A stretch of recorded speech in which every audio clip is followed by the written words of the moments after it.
Assalamualaikum dear friends. Replication. Replication is the process for DNA synthesis. ये ऐसा process है, इसमें डीएनए को प्रिपेयर किया जाता है, डीएनए डुप्लीकेट किया जाता है. The process by which a DNA molecule of living organism gives rise a copy of itself. ऐसा प्रोसेस जिसमें एक डीएनए मॉलिक्यूल किसी भी जानदार के डीएनए की कॉपी तैयार करता है, डीएनए रेप्लिकेशन कहलाता है. This process occurs only once in S phase during the life cycle of a cell. ये अमूमन किसी भी सेल के लाइफ साइकिल की एस फेज में एक बार होता है. The molecule of DNA which is replicated is called parent DNA. ऐसा डीएनए मॉलिक्यूल जिसमें रेप्लिकेशन होती है वो पेरेंट डीएनए कहलाता है.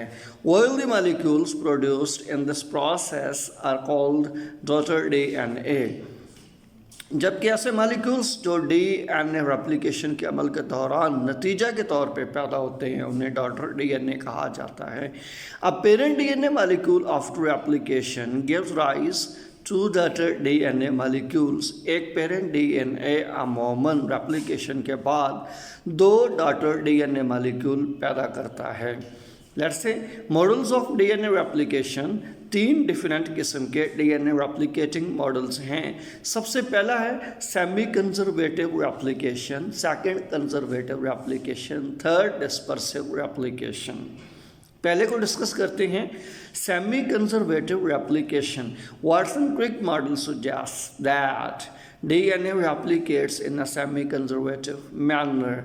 वाटसन और क्रिक का डीएनए मॉडल प्रपोज करता है कि डीएनए मॉलिक्यूल अमूमन सेमी कंजर्वेटिव रेप्लिकेशन करता है. In semi conservative replication the two strands of the duplex separate out.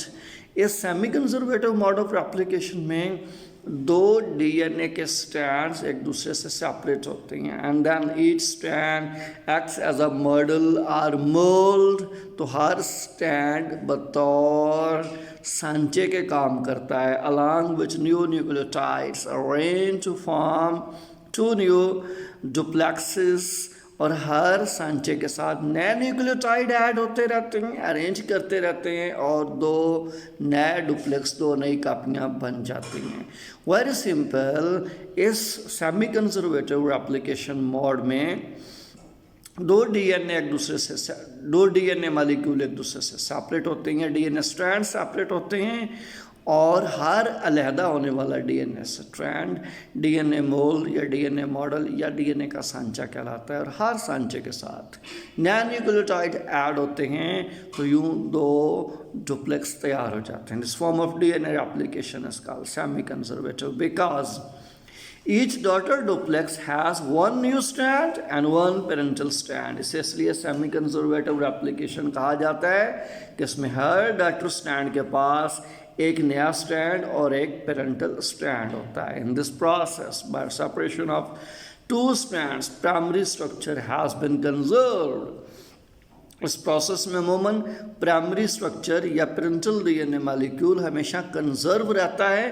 Whereas the secondary structure has been disrupted. जो सेकेंडरी स्ट्रक्चर होती है वो डिसरप्ट कर जाती हैं. अब यहाँ स्केच वाइज मेंशन किया गया है. पेरेंट डीएनए मॉलिक्यूल लिया गया है, ये सेंटर से दरमियान से सेपरेट होता है तो दो स्ट्रैंड्स बनते हैं. नीचे रेप्लिकेशन प्रोसेस में दिखलाया गया है, डायग्राम नंबर 2 में दिखलाया गया है. नए नए न्यूक्लियोटाइड ऐड होते हैं. टॉप पे आप देखें तो दो नए न्यूक्लियोटाइड स्ट्रैंड्स बन रहे हैं, ये डीएनए के दो नए स्ट्रैंड बन रहे हैं. तो यूँ जाकर आप थर्ड डायग्राम में देखें आपके पास दो डॉटर स्ट्रैंड्स आ जाते हैं. Second mode of replication is conservative replication. Other hypotheses of DNA replication were also proposed. DNA के दीगर भी प्रोसेस प्रपोज किए गए. Replication mode stated that the parental duplex helix would remain intact. Conservative mode of replication में जो parental DNA का strand होता है ये सालम रहता है, ये टूटता नहीं है. And generate DNA copies consisting of entirely new molecules. और यह से डीएनए के मॉलिक्यूल्स की कॉपियाँ तैयार करता है कि जो डीएनए हमेशा नए मॉलिक्यूल्स पर, नया न्यूक्लियोटाइड पर मुश्तमिल होता है. यानी इसमें पेरेंटल डीएनए स्ट्रैंड साबित रहेगा और नए नए न्यूक्लियोटाइड का नया कम्बिनेशन पैदा करता रहेगा, नए डीएनए मॉलिक्यूल बनाता रहेगा जिनमें नए न्यूक्लियोटाइड सीक्वेंसेस होंगे जी। अब यहाँ पर वही कुछ दिखलाया गया है। Principal DNA molecule red colour में है। ये फर्स्ट राउंड ऑफ रेप्लिकेशन में से जब गुजरता है तो इसके दो स्टैंड बनते हैं, एक रेड में दूसरा ब्लू में। जो ब्लू में बना है शेप वाइज आप देखें it is just like it's parental, लेकिन न्यूक्लियोटाइड के मोड ऑफ के रेफरेंस से आप देखें इसमें नया न्यूक्लियोटाइड सीक्वेंसेस होते हैं। जब ये दोनों न्यूक्लियोटाइड जो डॉटर न्यूक्लियोटाइड भी है, डॉटर डीएनए मॉलिक्यूल यहाँ पर कहला रहे हैं, ये सेकेंड राउंड ऑफ रेप्लिकेशन में से गुजरते हैं तो ब्लू से दोनों नया स्टैंड्स ब्लू ही होंगे, जबकि जो रेड है इससे एक ब्लू पैदा होता है और दूसरा इससे रेड पैदा होता है। तो यहाँ ये बात भी आप नोट करें कि डीएनए मॉलिक्यूल टूटा नहीं है, नए डीएनए मॉलिक्यूल्स बने हैं, लेकिन जो नए मॉलिक्यूल बने हैं वो पेरेंटल नहीं है, उनके अंदर नया न्यूक्लियोटाइड सीक्वेंस आ गया है। No third type of replication is dispersive replication.